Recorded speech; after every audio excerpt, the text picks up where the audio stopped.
And he is sticking by that. With us now from London is CBS News contributor, that's Roya Nikkhah. She's a royal editor of the Sunday Times in London, and she's covered Britain's monarchy for more than a decade now. Good morning to you, Roya Nikkhah. You're the perfect person to have on this morning, the day after the interview. What did you make of Harry's explanation just now that he's not going to discuss it and leaving it out of the book? About the racism. Well, good morning, Gayle. Good morning.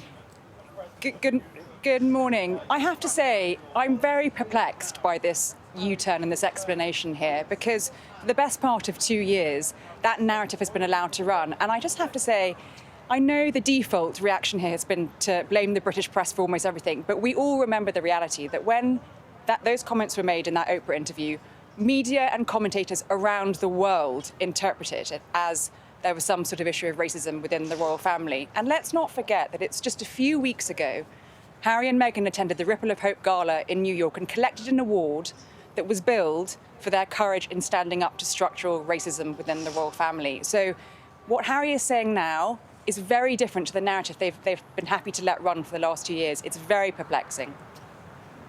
Well, the narrative that they haven't let go of is the complications that they have, the complicated relationship they have with the British press. And I'm curious about your thoughts about this. Throughout the book and many interviews, he says, listen, the British press and the royal family, the institution, if you will, are in cahoots, that the two get together and come up with stories, plant stories that are negative to him and to Meghan.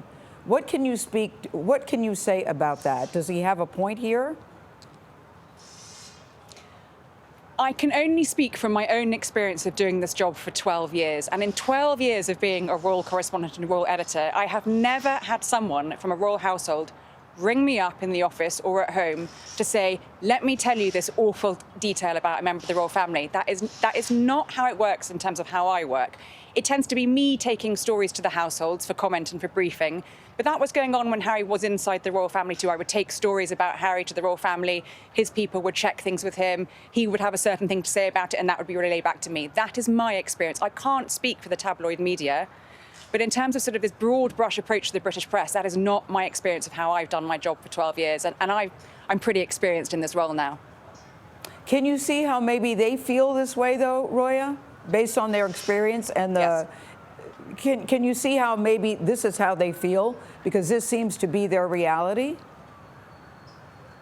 I absolutely do. I can see how they feel. That, you know, they talked about it a lot.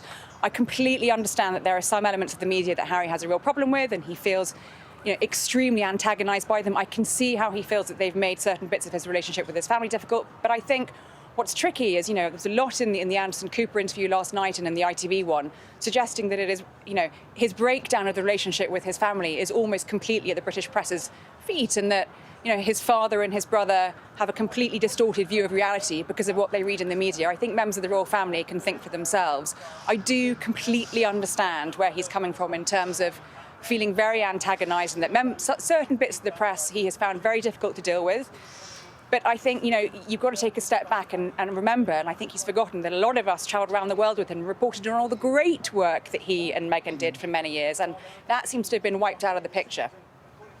Roya, in an article for Sunday Times, you say Prince William is a punching bag for Harry. Now, although he may be silent, you believe that he is burning inside. Tell us what you have learned about his reaction to all of this. Well, I did speak to a few of his very close friends last week to get an understanding of how he is feeling, and that quote, you know, outside he's handling it okay, inside he's burning. He's devastated. I think he feels, and some of his friends feel, that, you know, a lot has gone on in that family. It is a family that has its complications like all families, but I think he never thought Harry would go quite as far as he has.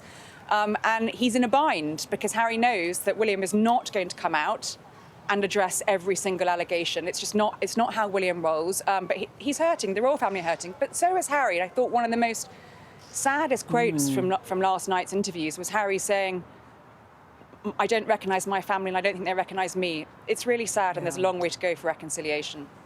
I think it is sad. Do you think there will be a reconciliation? Harry makes it clear that he would like to have his father, he would like to have his brother. Do you think, but he also says he wants accountability. Do you think this is likely? I really hope so. I mean, that was the strong message I was getting from sources close to Harry before Christmas. You know, they wanted a summit, they wanted an apology, they want accountability. The problem is, Gayle, that is trust. How can they, there's an issue with the royal family being able to sit down and talk and speak and hope that will stay private. But I know deep down, all sides down the line would like reconciliation. So let's hope, let's keep our fingers crossed they can heal their wounds. Yes. Over a decade of covering the royal family, your information is valuable. Roya Nikkhah, thank you.